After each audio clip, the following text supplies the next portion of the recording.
Podcast చూసిన తర్వాత ఎవరికైనా ఇట్లా గడ్డలాగా ఉంటే క్యాన్సర్ అని చెప్పేసి భయపడతా ఉంటారు. సో అంటే ఆ గడ్డను చూసిన తర్వాత అది క్యాన్సర్ అని ఎట్లా గుర్తించాలి? అంటే మనం ఒకవేళ డాక్టర్ని కలిసిన తర్వాత అర్థమవుతుందా, లేకుంటే ఏమైనా డిఫరెన్సియేషన్ ఉంటుందా? అంటే క్యాన్సర్ గడ్డకి నార్మల్ గడ్డ డిఫరెన్సియేషన్ ఏంటంటే దేర్ ఆర్ మల్టిపుల్ ప్రాబ్లమ్స్. ఇప్పుడు మా దగ్గర కూడా వచ్చారనుకోండి, ఆ గడ్డని అర్లీ స్టేజెస్లో ఎస్పెషల్లీ ఇప్పుడు మనకి ఒక 1 సెంటీమీటర్ గడ్డ ఉంది, 2 సెంటీమీటర్స్ గడ్డ ఉంది.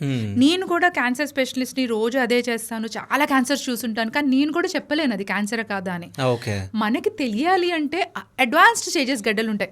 అవి చూసిన వెంటనే మీరే కాదు, అంటే నేనే కాదు, మీరు అందరూ కూడా చెప్పేస్తారు ఇది క్యాన్సర్ గడ్డే అని. అలాంటి కాదు, మనం ఇప్పుడు మాట్లాడేదంతా అవేర్నెస్ సెషన్ కానీ పాడ్కాస్ట్ కానీ అర్లీ స్టేజెస్లో డిటెక్ట్ చేయడానికి ఇంపార్టెంట్.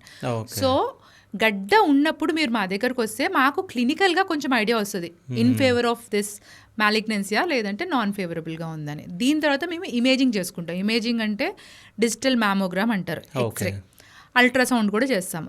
దీంట్లో వాళ్ళు స్కోరింగ్ ఇస్తారు, బైరాట్ స్కోరింగ్ అంటారనమాట. రేడియాలజిస్ట్ ఒక స్కోర్ ఇస్తారు, ఈ స్కోర్ 0 to 6 ఉంటుంది అనమాట. దీంట్లో 3 above ఈ something where we are careful. 3 above అన్న వెంటనే అది క్యాన్సర్ అని కాదు, మళ్ళీ ఆ మిస్టేక్ కూడా అవుతుంది. మేడం ఇది చూసిన వెంటనే కొన్ని 4 అయినా కూడా క్యాన్సర్ అవ్వవు. కాకపోతే 3 above అంటే ఏంటి అంటే ఎక్కువ సస్పిషియస్గా ఉంది, మీరు దీన్ని ఫర్దర్గా టెస్ట్ చేయాలి అని. సో అప్పుడు మేమేం చేస్తాము, సూది పరీక్ష కానీ ముక్క పరీక్ష కానీ చేయించుకుంటాము. ఆ సూది పరీక్ష ముక్క పరీక్షలో ఆ తీసిన టిష్యూని మైక్రోస్కోప్ కింద కూర్చొని పెథాలజిస్ట్ ఉంటారు అక్కడ ల్యాబ్లో, వాళ్ళు క్యాన్సర్ అని కన్ఫర్మ్ చేస్తేనే మేము క్యాన్సర్ అని కన్ఫర్మ్ అవుతాం. ఓకే, కొన్నిసార్లు ల్యాబ్లో పెథాలజిస్ట్కి మనం ఏమి ఇస్తామండి, చిన్న బిట్ ఇస్తాం. ఆ బిట్ సరిగ్గా తీసి ఉండకపోవచ్చు, పక్క నుంచి వచ్చి ఉండొచ్చు, లేదంటే మనం తీసిన దాంట్లో క్యాన్సర్ ఉండకపోవచ్చు. సో వాళ్ళు ఆ చిన్న బిట్లోంచి వాళ్ళు డయాగ్నోసిస్ చెప్పలేరు. లేదు అని చెప్పారంటే మనం వాళ్ళనే నమ్మమన్నమాట. ఉంది అని చెప్పారంటే guarantee.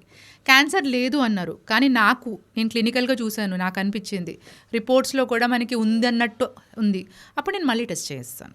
So diagnosis is clinical correlation of multiple things. ఇవన్నీ చూసుకొని మనం ఫైనల్గా ఓకే నీకు క్యాన్సర్ ఉంది అని డయాగ్నోసిస్కి వస్తాం అనమాట. ఓకే,